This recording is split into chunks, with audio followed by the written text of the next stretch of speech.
Welcome to the Locator type tutorial. This is Andrew and Chaz with the VGS dev team.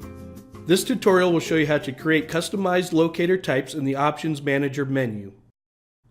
Locators are a GPS reference that identify a landmark when setting up a new site. To create a locator for a new site, please see the Creating a New Site tutorial. The user can customize locator type input options for various types of landmarks, which are often useful for locating a site. Let's see how it's done. From the menu toolbar, select Setup, then Option Manager, and the Option Manager window will open. Under the List column, select Locator Type.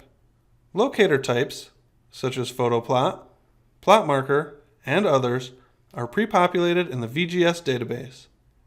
These have the locked icon next to them and cannot be deleted, but can be made inactive by unchecking the radio button under the Active column. Changing a locator type to an active does not remove the reference from the database, but removes the locator type as an option during locator type selection.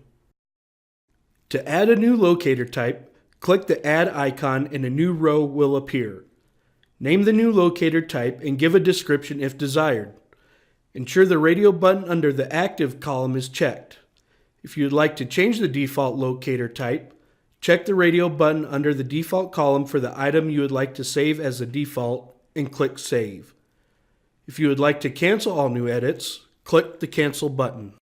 If you would like to delete a locator type that is not locked, select the item and click the Delete icon. A locator type will not be deleted if the locator type is referenced in the VGS database. Thank you for watching this tutorial. We hope you have learned something new and helpful. Until next time.